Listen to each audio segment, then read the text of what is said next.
형제들아, 내가 법하는 자들에게 말하노니 너희는 그 법이 사람이 살 동안만 그를 주관하는 줄 알지 못하느냐. 남편 있는 여인이 그 남편 생전에는 법으로 그에게 매임받으나 만일 그 남편이 죽으면 남편의 법에서 벗어나느니라. 그러므로 만일 그 남편 생전에 다른 남자에게 가면 음녀라. 그러나 만일 남편이 죽으면 그 법에서 자유롭게 되나니 다른 남자에게 갈지라도 음녀가 되지 아니하느니라. 그러므로 내 형제들아, 너희도 그리스도의 몸으로 말미암아 율법에 대하여 죽임을 당하였으니 이는 다르니 곧 죽은 자 가운데서 살아나신 이에게 가서 우리가 하나님을 위하여 열매를 맺게 하려 함이라.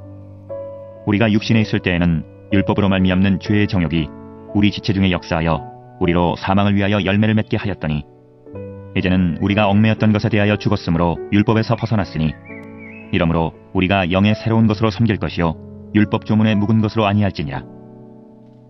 그런즉 우리가 무슨 말을 하리요? 율법이 죄냐? 그럴 수 없느니라. 율법으로 말미암지 않고는 내가 죄를 알지 못하였으니 곧 율법이 탐내지 말라 하지 아니하였더라면 내가 탐심을 알지 못하였으리라. 그러나 죄가 기회를 타서 계명으로 말미암아 내 속에서 온갖 탐심을 이루었나니 이는 율법이 없으면 죄가 죽은 것임이라. 전에 율법을 깨닫지 못했을 때에는 내가 살았더니 계명이 이름에 죄는 살아나고 나는 죽었도다. 생명에 이르게 할 그 계명이 내게 대하여 도리어 사망에 이르게 하는 것이 되었도다. 죄가 기회를 타서 계명으로 말미암아 나를 속이고 그것으로 나를 죽였는지라. 이로 보건대 율법은 거룩하고 계명도 거룩하고 의로우며 선하도다. 그런즉 선한 것이 내게 사망이 되었느냐? 그럴 수 없느니라. 오직 죄가 죄로 드러나기 위하여 선한 그것으로 말미암아 나를 죽게 만들었으니 이는 계명으로 말미암아 죄로 심히 죄되게 하려 함이라. 할렐루야. 6월 8일 목요일 로마서 7장 1절로 13절입니다. 구원은 율법의 지배 아래 벗어나 그리스도의 통치 아래로 들어가는 일입니다. 율법은 죄를 깨닫도록 주신 거룩하고 선한 것입니다.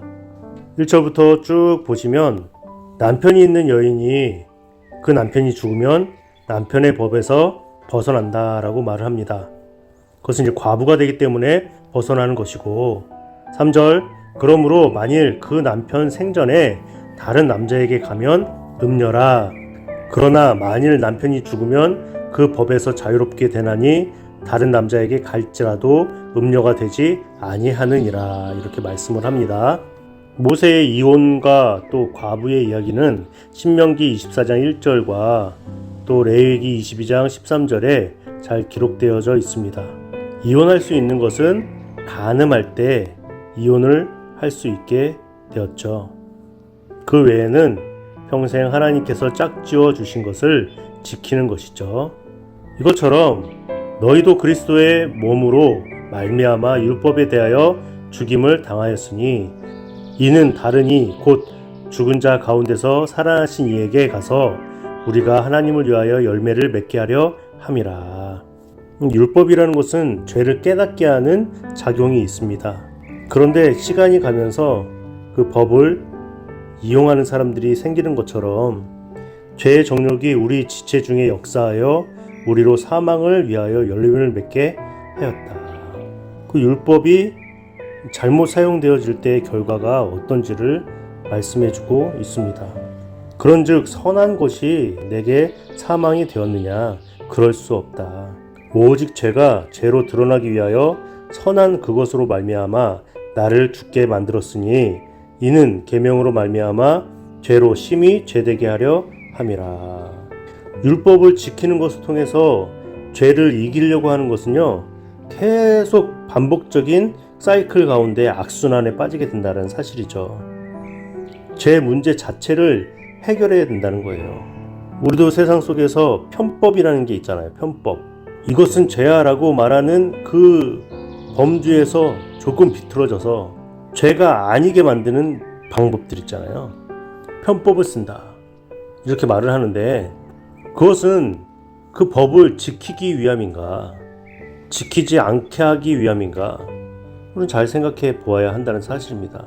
근데 하물며 하나님께서 죄를 깨닫게 하시려고 주신 그 율법을 어떻게 악용하여서 죄를 인정하고 깨닫고 바로 서야 되는데 다른 사람들을 죄에 빠뜨리려고 올무로 삼거나 그 죄를 죄되지 않게 하기 위하여서 편법을 쓸 수 있겠느냐라는 거죠. 그 본래의 취지를 다 잃어버린다면 무슨 의미가 있겠습니까? 죄는 율법을 이용해서 우리가 사망의 열매를 맺게 했지만 이제 죄에 대해 죽은 우리에게 율법은 성령님의 역사로 영생의 열매를 맺게 하신다는 사실입니다.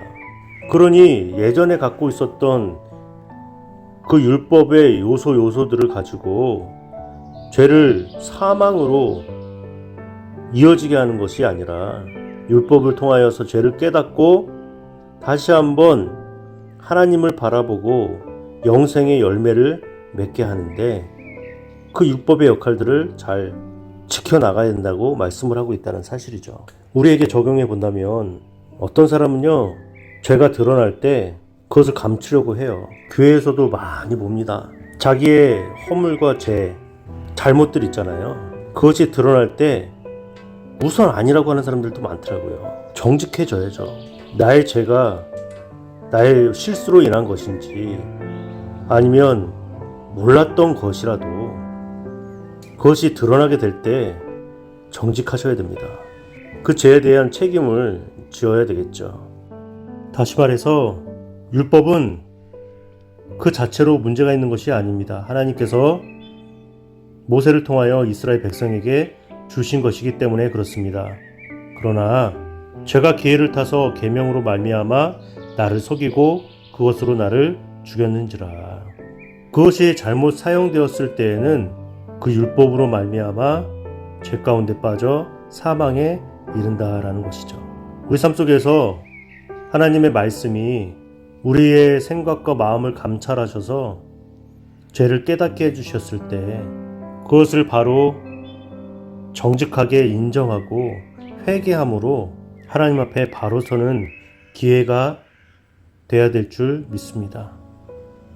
그것이 바로 믿는 자의 모습이겠죠. 하나님 앞에 정직하게 거룩하게 오늘 하루를 살아가는 저와 여러분이 되시길 정말 부탁드리고 축복합니다. 구독, 좋아요